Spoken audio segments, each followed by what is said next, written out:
How old were you when you found out that you had breast cancer? I was diagnosed this year at 39. I was 35. 58. 45? 27. 24 years old. 35 jaar oud toe ek uitgevind het ek het kanker. How did you find out that you had cancer?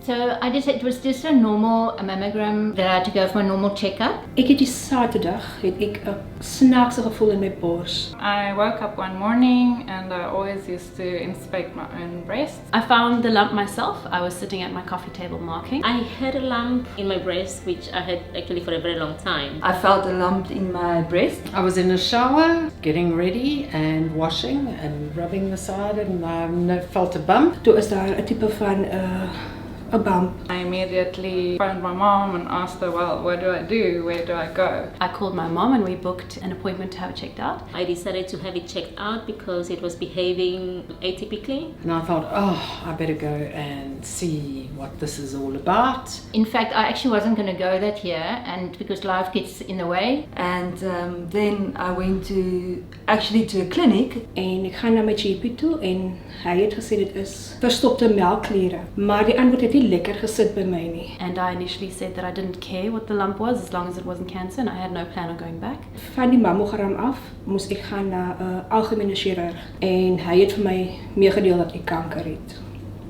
And then when she walked in, I literally could see it on her face, and that they told me that I had the cancer. It was confirmed that it was breast cancer. They phoned me and said, I've got cancer. The interesting thing was that I had last been for a mammogram 5 years ago. So the point was, if I had had regular mammograms, I would have been able to avoid a mastectomy. How did you feel when you found out? Klomp goed gaan deur jou mind uit. Initially, I think I was very quiet, very shocked. Angry. I was angry because I could have avoided this if I'd been more diligent. How did I feel? I was very afraid because I didn't know what it was. In my mind, I think, prepared myself for it, so it wasn't as scary as it would have been if I hadn't mentally prepared. My reaction was, okay, what now? I wasn't shocked, even though I wasn't at all expecting it. In my mind het ek gesê, Here, nee, maar wat uitgekom het was, wat nou? And I didn't want to believe it. Thinking of, oh, am I gonna be alive next year? So that was definitely something that came to me. And I cried the moment I realized that I would have to now tell my husband and my mom. So often in life we just are so busy earning a living and doing what we think is important that you put things like that behind you and say, I'll do it tomorrow, and you never do. Did you expect to find out that you had cancer? I am a religious person, so I feel that I was prepared in some way. So when they said initially that the lump wasn't cancer, I feel like there was some sort of a bit of something telling me that this wasn't over. Kind of like new-ish. Ek dink ek het geweet met al die toetse wat hulle wil stuur. No, not at all. No, not at all. No, not at all. No. No, I don't think, generally speaking, anyone expects to find out they have cancer. Does your family have a history of breast cancer? No. Nee, ek is die baby en ek is al een wat dit het in die hele familie. Yes, my mum and my aunt both developed breast cancer. It was something I knew about. Actually it was, but I wasn't aware of it. My mom actually then said her sister had breast cancer and she had the double mastectomy. Yes, I have a history of breast cancer in my family on my mum's side, but my own cancer is hormonal and not genetic, which is surprising. I have a sister who had breast cancer, yes. How was your journey with surgery and reconstruction? The surgery and reconstruction was actually the very easy part. That journey was very professional. Everyone that was around me, the whole journey was actually all right. It was complex because I had 5 surgeries in the space of 19 months. Stress-free and straightforward, actually. I had a very pleasant experience from the beginning. You could see that this is what they do every single day, so I just did what I was told.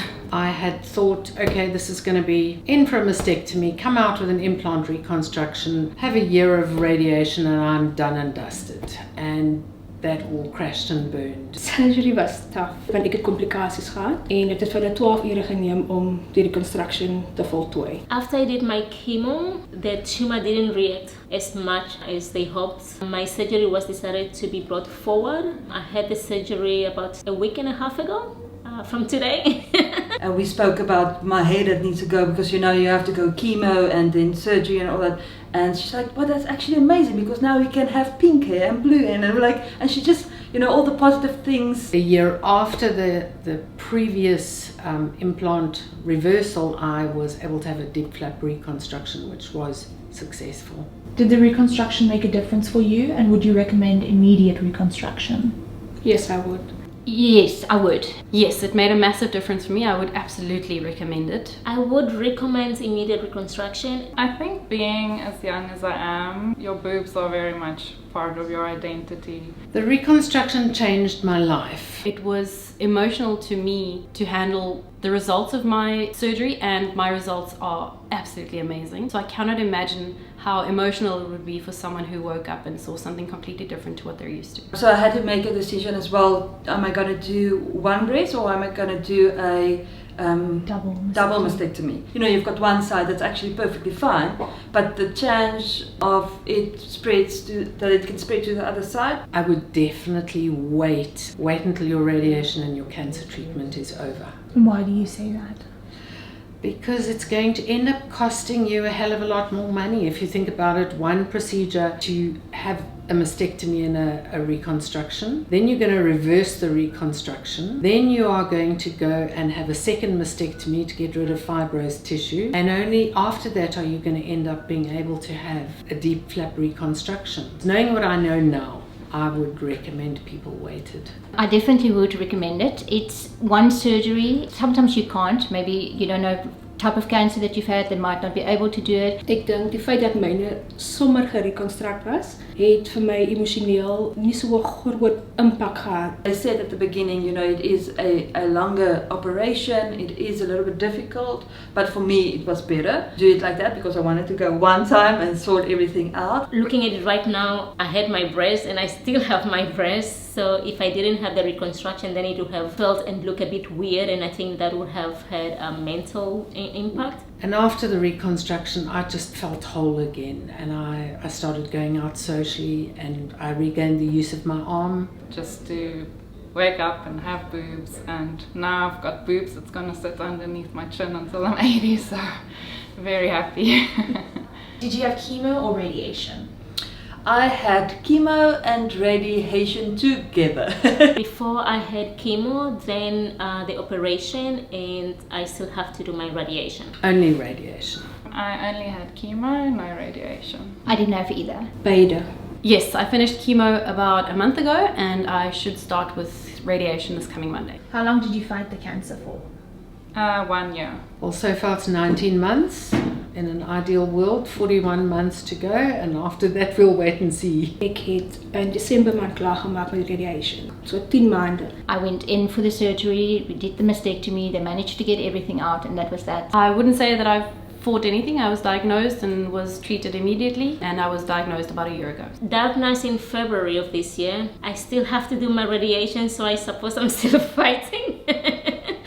I suppose I'm still fighting. I was diagnosed at 24. Then I was clean a year. Pietro one evening, she got a fit in bed one evening, and then we found that the breast cancer had metastasized to Pietro's brain. Yes. Did cancer teach you any life lessons? What major changes did cancer make to your life?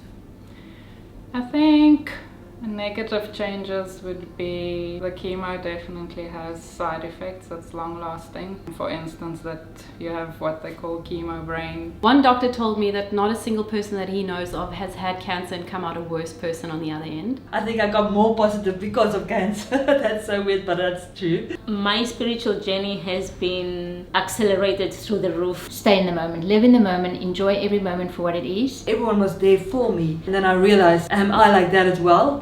Will I be that friend that will support someone and be with them when they're going through a very difficult situation? Kanker het vir my op 'n ander pad gesit, het my nader aan God gebring. I think I became much more kinder, much more understanding. Live every day as it comes, and then also not to sweat the small stuff. I never saw cancer as a death sentence, and I was pretty pragmatic about it. The reason was I had had a brain aneurysm 20 years before, and that incident required me to do the emotional work. And what I realized then was how much I wanted to live. What advice would you give to someone newly diagnosed with cancer? All awesome. That very first part is the most difficult, when you don't really know what's happening. Know, believe, love, and trust God with all your heart and completely, because you're going to need supernatural strength to carry you through this journey. A saying that I love, and that is whole awesome, and that's exactly how I feel. A lot of times I will just tell everyone, breathe. Stop for a moment, Stop, just breathe. Gather information as much as you can. Keep on analyzing it. Ask questions. Ask the doctors to answer questions to you in a way that makes sense. And then you understand. I think that gave me a lot of comfort. Find somebody that would be able to go with you to walk the route with you. I would say find that person. Find your best friend if you're not married, and go let them come with you. My crowd was on Instagram. There's a very rich community of young women especially who ask each other questions and support one another. Then I didn't necessarily have to put the emotional strain on my family and my friends who didn't always know what to say or what to do. Go and find an auntie that's been through this, or a Pietru. Look her up and find her and speak to her. And plug into a support system like Cancer Association. They have got the experience to know how to deal with you in a way that you don't know yourself. You just have to get up and get out. Nobody's going to do it for you. Pray a lot and laugh. Don't forget to laugh, don't forget to cry. So deal with your emotions, don't hide them. Vat elke dag soos dit kom. Rus as jy moet. Slaap soveel as wat jy kan. Don't change your lifestyle. Go on with what you are doing, who you are. Don't stop living. Just to be positive. To be positive. Positiviteit het my uit hierdie kanker uitgebring. When my hair started falling out, I decided I'm going to take a shaver, shave it all off, and book myself a photo shoot. You know, in the future you look back and at least you will have positive pictures. Listen to the doctors, they know best, especially Prof. He's not just going to do something that he thinks is best, he will discuss it with you. And on days where you're not feeling well, slap on bright lipstick and big earrings and you'll be okay. So elke keer as ek gegaan het vir chemo, het ek aangetrek, ek het vir my ge-make-up en ek het geweier om te lyk soos iemand wat siek is. Ek het geweier om te lyk soos iemand wat kanker het. Pietru still has to go for, call it routine maintenance, if you will. And I love it. Every third week yeah. I have to go, and then I go and lay in the bed and I get all my stuffies in and I can take a nap during the week. I love it. I think working was actually the thing that really kept me going throughout. If you feel you're up to it, you know, get up and go. Get up and go. I've always grown my hair and I've always said I want to donate my hair when I cut it off to cancer. I've done it twice before I actually was diagnosed. We found this lady that she worked on Critters Care, and she lost all her hair basically at the age of 20. Just before Christmas I met her and her family. She saw this head with human hair and she just sat there and the tears just kept on rolling, and she literally turned a 360 degree. Her speech was really bad and she just said to me, I just want to let you know you gave me my happy back. You can't always choose the music that life plays for you, but you can choose how you want to dance. You should put on your dancing shoes and dance to the song that's really crappy, and at the end of it there'll be a new song playing that's going to be much better, and then you can fire the DJ too.